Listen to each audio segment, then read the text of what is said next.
to the Breakfast Leadership Show, where we interview global thought leaders on business, leadership, and life.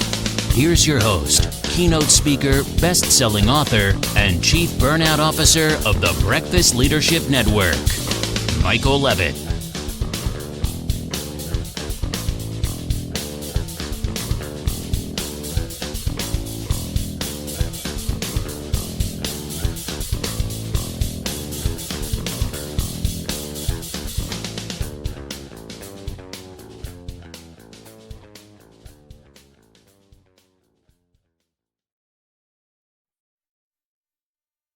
Welcome back. I've got Jim Fortin on the line. Jim, how are you today?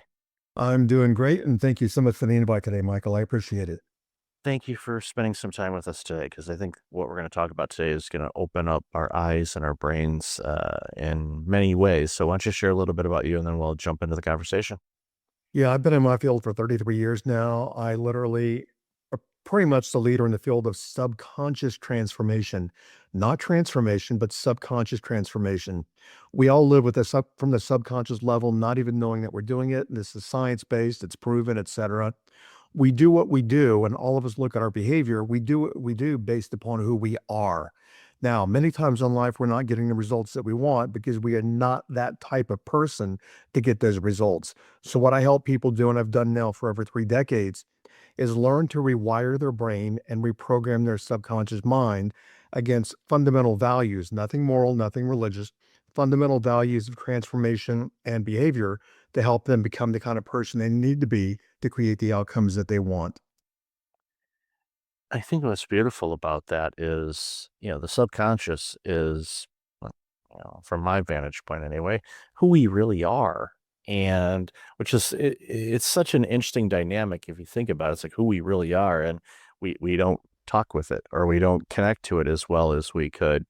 And I think that's where your work comes in really, really importantly, because uh, we think about this. We talked about this a little bit in the pre-show as well, where your subconscious knows who you are, who you, Yeah. and when it comes to your vocation, life, beliefs, habits, patterns, and all of that, that's where they live. And for me, nothing would make me happier than to be fully connected with that, so I could be to a fault, who I truly am, both consciously and subconsciously, and, have Right. sing out of the same hymn book, if you want to use a religious analogy. Sure. But so many of us go through life aimlessly, and we don't know who we are, and we won't look within because we're scared to for some reason. Can I hop in here really quickly, please? Of course. Henry David Thoreau said that most men lead lives of quiet desperation. I look out on the world, I see that every day. We live in a world where in the US we have over a 50% divorce rate, 80% of the population is overweight, 80%, 79% of people in this country are not financially secure. Now let me just talk about why this happens. We learned it from our grandparents, our great-grandparents. I grew up a small town Texas farm boy, and I'm talking really fast because we don't have a lot of time, and what I'm sharing with people can change their lives. So I grew up a small town Texas farm boy. We didn't have any money. Very small farming town in Texas. What I heard constantly is we don't have any money. We don't have any money. We're broke. We're poor. We don't have any money. But this can apply to anything in life, relationships, your health, your wealth, anything. So graduated from college, put myself through college, private school, 4 years, 2 degrees, graduated. And I struggled with money for 10 years after that. I mean, I made money in a corporate job, but I'm like, why? I'm a smart guy. Why can't I become wealthy and rich and successful and all these things that I wanted to be? Well, what I recognized, it was my subconscious identity and my mind at a subconscious level. Aristotle said, give me a child till the age of 8, and I will show you the man, meaning the person. We learn to become who we are, which is our identity and our self-image. We live in that self-image like an invisible prison our entire life unless we learn how to change that self-image. My self-image was poor Texas farm boy. So no matter what I did, I struggled and struggled and struggled with making money. Now, what I mean was I made corporate, but I was a just enougher. I mean, just enough money to come in to pay the bills, and then I had like no money again. And I lived that way till my early 30s. I mean this humbly, but today I'm a multimillionaire many times over.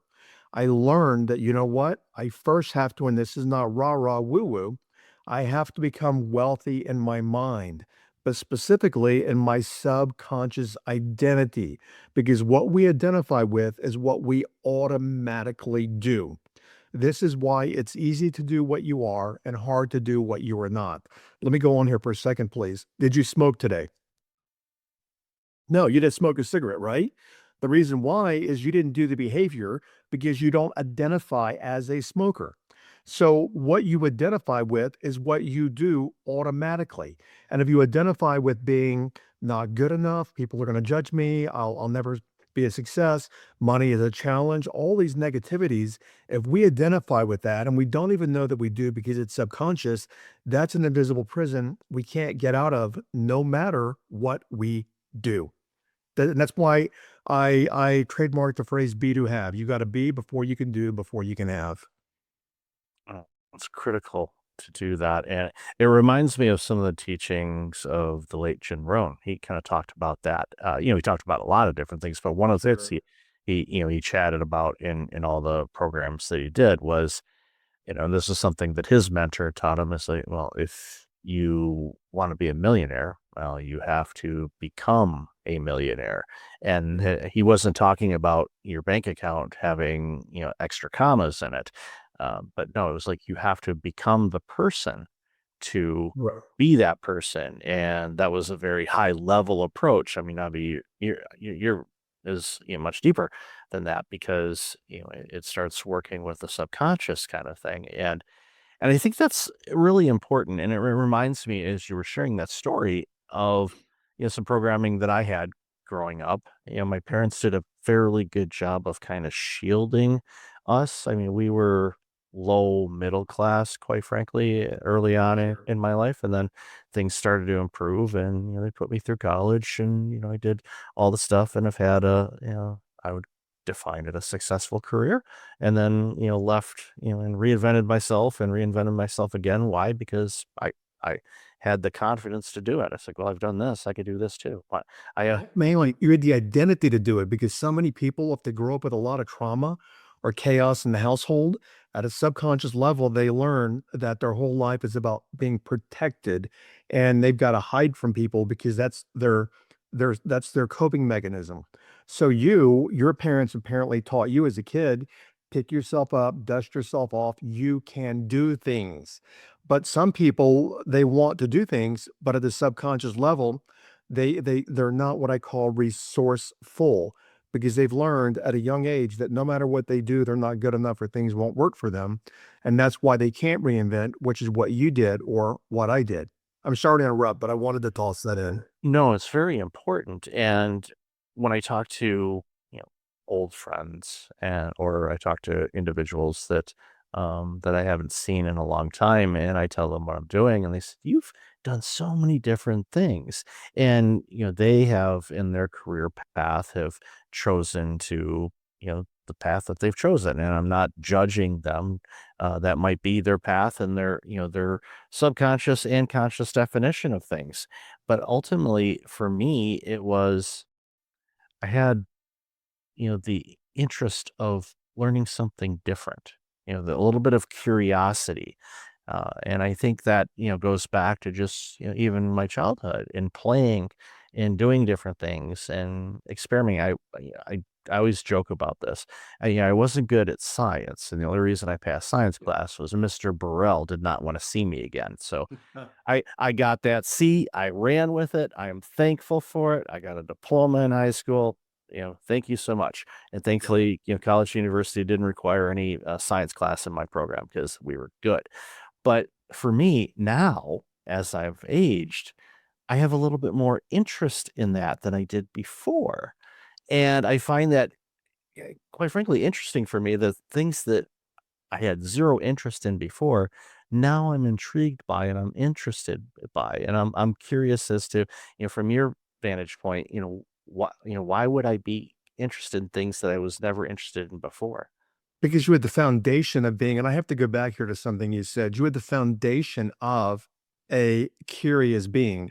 Meaning when you were 2, 3, 4, 5 years old, when you were developing your sense of identity and sense of self, your parents in some way didn't punish you, or they actually reinforced and encouraged you to be curious and to explore. Now, we forget about that as we get older, but that is always in us. Let me give you an example. You talked about Mr. Burrell. When I was in first grade, my teacher, Mrs. Schilling, I remember this, walked up to me in first grade, 1971, put a paper in front of me, and she looked at me in a very disapproving way and said, Jimmy, uh, that's what she called me in grade school. She goes, Jimmy, you're not very good at math. And I got a D. Notice what she said, you're not very good at math. Now, I was a straight A student all the way through high school and even into college. But in high school, I was a straight A student in every single subject, but I struggled badly in math. They even wanted to put me in a remedial math class because I made A's in everything else and I was making D's in math. When I was a sophomore, we hosted a Japanese exchange student, and she helped that culture at that time. It was more scientifically advanced and mathematically and et cetera. I made the highest grade in my geometry class that year in high school. Now, the point is that I learned at a subconscious level when Mrs. Schilling said, you were bad at math, I accepted that subconsciously. As a kid, you cannot analyze till you're about 8 years old. So whatever you say to a child goes right to the subconscious mind like it goes into a holding receptacle. So she laid the foundation. You're not good at math. I accepted it, and I struggled with math until 10th grade. And then I busted that belief that I'm bad at math. So we all live in these paradigms like your cell phone right now has got a battery running in the background, but we don't think about the battery running, but it's always running as long as your cell phone is charged. Whatever your identity is, it's always running in the background. But part of your identity, which very successful people have that identity, is being curious about things. And I've coached, I only one-to-one, which I don't do a whole lot of, I do group coaching. One-to-one, I only coach millionaires. The reason, why do you think that is? Just curious. Because they have had how do I want to phrase this? They've had the drive and tenacity to know that, okay, they've reached this level and they know that's not the level that they're supposed to stay at. They want to grow. They're hungry.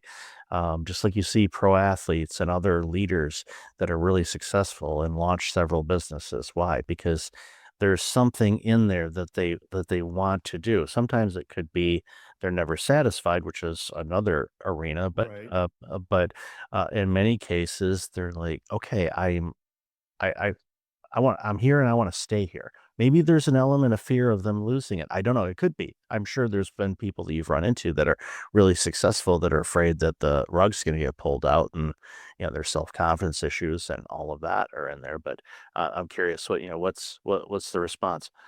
When you work with people that have not made $1 million, which is not a lot of money this day and age, it's just this marker we have as people, but it's not a lot of money.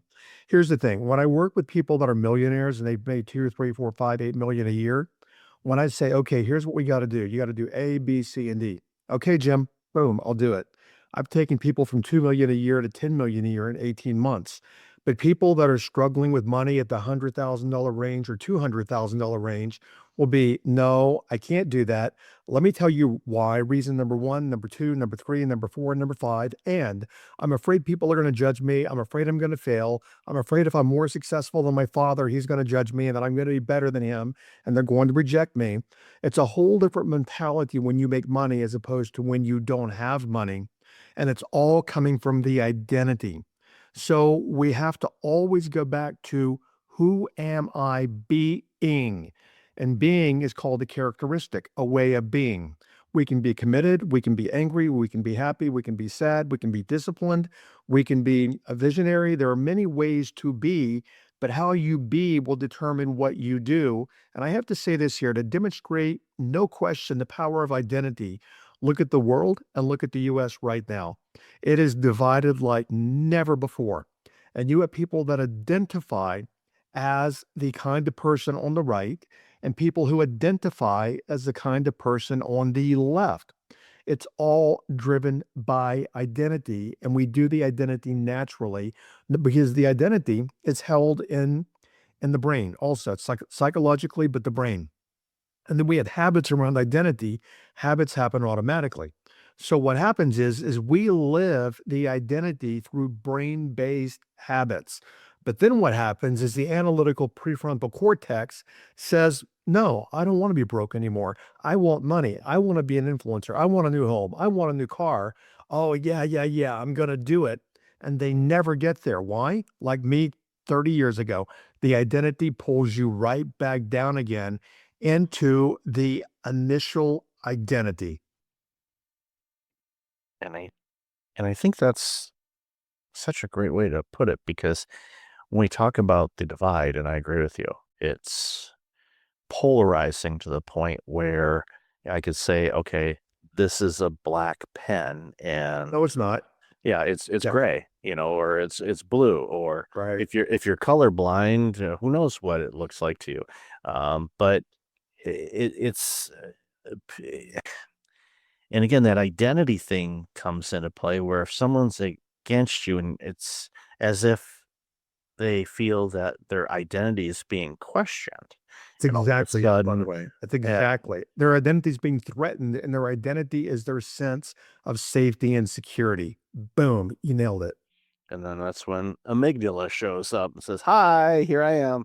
And boy, oh boy, I have a nickname for amygdala. I call her Amy G, because sometimes it's like, I know what you're doing here. I get it, but I don't think this is actually right what you're doing right now. But I understand why you're doing it. It's just, the defense mechanism that we're gifted with. But sometimes, Yeah. like, I don't think you're on this one. But again, it's where you have to kind of, pause and go, okay, where am I right now? Where are we? What is going on right now? And in this fast-paced world and all of that, with emotions and fear and identity issues, and you name it, all these ingredients that get thrown into things, because we're a complex existence, us humans. I think if you have that ability to just kind of like wait, it can help a lot as far as diffusing potential issues, you know, negative comments, arguments, you name it. Can I add something there? Please do. Yeah, for example, speaking of identity, human beings need to grow up. We're a very young species. That's literally defensive. That's indefensible when you look at are defensible when you look at the world that we live in. The things that we do, we destroy our water, we destroy each other, we fight for territory like animals. You look at trees. A tree doesn't set fire to the other side of the tree because it's all part of the one tree. The whole tree is going to burn down. We become a world where we identify with the identity which we've been born into and culturalized into us. A baby that's born Jewish doesn't say when they're 2 years old, nope, don't want to be Jewish anymore. That's not me. We learn the indoctrination through religion, through school, through society, through parents. We learn the indoctrination and then we live the indoctrination. We need to evolve beyond that to where, you know what? You burn your half of the tree down or try to burn my half down, the whole tree burns down. We're in this together. We need to work together on this. We might think differently, but at the core level, we are all the same. And I've got students all around the world, Italy to Tokyo to Sydney to Toronto to Lima. We're all the same. We all want the same thing. We all want health. We all want a good relationship and we all want financial availability or security. But we fight like dogs, wild dogs, for property and identity and the preservation of the identity that we think we are, and we are not that. It's all manufactured in the head. Yeah, I see people argue and fight, and throughout history, we've seen all the battles over a fictitious border, a piece of land, property. He said, Yeah. people, friendships. I need that Lambo. Okay, well, I'm not saying you don't need it. Maybe you need a car to do what you want to do. May not even be it, but maybe you do need a Lambo. I'm not here to judge. Whatever you want that gives you that sense of comfort and being, I'm not going to argue that. But I am also of the opinion of don't do harm to others for you Right. to gain what you want, because we don't need to do that. There's more than enough around for people. Yes, you have to do some effort to do it. Correct. It's not a situation where you just show up and it's presented to you. But there's a reason for that. All have our gifts and our skills and all that to benefit all of us collectively. And if we could do that, I think about that a lot. If we, I don't want I don't want to dumb it down too much, but if we all work together a lot better, then a lot of things, innovations, you know, technology or human life, or just i- i- better quality of human life, health issues. I used to work in primary care, and I see the waiting room filled with people that were genuinely not well and having a real hard time of things, and hoping that this many milligrams of this and this million milligrams of that is going to make things better for them. And in many cases, it's more of a get you to a stable state, but it's not going to improve things for you. And 100%. ideally, it's like, our bodies are pretty resilient. If you feed it the right things, it's amazing what it'll do to repair itself. And I'm thankful for that, because, it's like relying on external things to make you happy. If you can make yourself happy within with what you have, then it just, and again, that goes back to, I'm sure a lot of people run into this too, where, they're successful and they're like, well, I can't buy that car or I can't buy that home because they're afraid of what their family will say. In Australia, I got a buddy in Australia. They call it tall poppy syndrome. And Yeah. basically, the poppies grow, and you don't want your poppy growing taller than everybody else, because that we can't do that. Or like like we say in the States, we're gonna knock you a notch down or something. It's like we can't have Right. you above. And that's such a limiting comment for people. I want people to be their absolute best, because Yeah. we're all going to benefit from it if we are all supporting each other to figure out who is the optimum version of me. What does that look like? What do I need to do in order to tap into that so I can be that, because I know it's going to benefit humanity. That's But the problem with that, hang on, the problem with that is that when you ask somebody the optimum version, everybody listening right now, they can only tell you the optimum version based upon their current identity. So I could be I've seen this. I have clients, one was a Harvard graduate and he couldn't make any money as a Harvard graduate. And this was 25 years ago. So we can talk to him about the optimum identity, and he understands intellectually and analytically, but subconsciously, he's worthless in his mind because his dad told him that a lot as a kid or whatever it is. So then we hear you speaking and we say, yeah, I like analytically, I like that optimal identity, but why can't I do it? I can't do it because you've got that subconscious block getting in your way. It's like a vault door that won't even open to allow you to get to that optimum identity. This is why we hear I was looking for a book on my desk, the book Think and Grow Rich. I read that in 1996. Something like, I don't know, 100 million people have bought the book. Well, I don't know, a large number of people. Why don't the majority of people who buy the book become rich? The reason why that book is content, but we can't get the content into our context, which is the subconscious identity. So no matter how long that book tells me or how much it tells me I can be rich, I can read it and go right on, but I can't do it because I am not that subconsciously. I didn't mean to interrupt, but a lot of people are stuck and they're like, why am I stuck? I'm a smart person. Why can't I figure this out? It's not analytical, it's subconscious.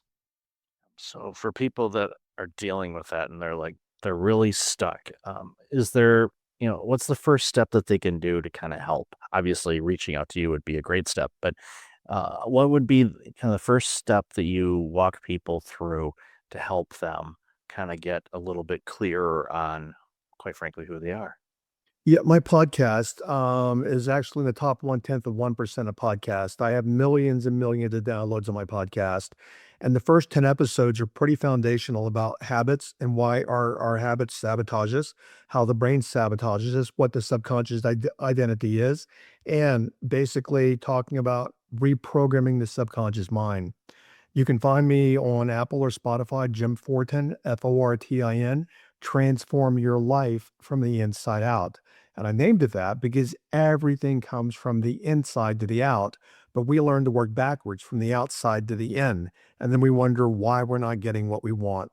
I could explain it here. Simple answers. You've got to learn to reprogram your subconscious mind and manage your brain-based habits. If you don't do that and do it well, you're going to keep being sabotaged when you were 3, 4, 5, 6, 7, 8, 9, 10 years old, because the subconscious mind itself, mind and brain are separate. But the mind and the learning as a child was cemented in many, many years ago, and it runs on autopilot. What I will do is in the show notes, I will link those first few episodes and obviously to the show as well. As an amazing show. And congratulations on reaching that level. I'm not shocked, by the way. They have, because it's so critically important, because people are starving for this. And let's feed them. There's so much garbage online, though, and I'm sorry to say it that way, but there's so much, years ago, it was easier to reach people, but now we've become so anesthetized to the scroll culture. Dopamine, which, by the way, Mark Zuckerberg and Elon Musk and these people own your brain, because the more you scroll, guess what? The longer you stay on the app and the more ads they can put in front of you and the more they can charge for their ad space. I advertise on those platforms. I know what it costs. It is not cheap. But there was an episode of 60 Minutes that was called Race to the Brainstem. It was a former Google employee showing you how they literally get you habituated to social media, and then you're just consumed with the news, which, by the way, is a negative spin for a reason. It activates the amygdala. But these companies hook you for the dopamine release, and you scroll and scroll and scroll because you're wanting that payoff that you get in Vegas. So we have to get out of that world and recognize we're being controlled. That's not some kind of Orwellian thing. It is what it is by where we are in the world. So I'm sorry to be so elongated in my answer. Yes, let's help people, but to your point, they have to take action. And if a person is programmed subconsciously not to take action, you can tell them all day long they've got to take action, and they still won't take action. But for those of you listening that want more, take action even when it scares the hell out of you, because the fear is all an illusion anyway, and nothing will change until you change, period. That's a great closing comment, Jim. So thank you so much. Again, I'll have all the links in the show notes on how people can reach you, including, your show and all of that, because I want people to be their best, because we all benefit from it. So thank you again for your time today and all this amazing work you're doing. Thank you, Michael. I appreciate the time today. Thank you, listeners, as well. Thanks for listening to the Breakfast Leadership Show, part of the Breakfast Leadership Network. Visit breakfastleadership.com for tips on empowering your business and your life.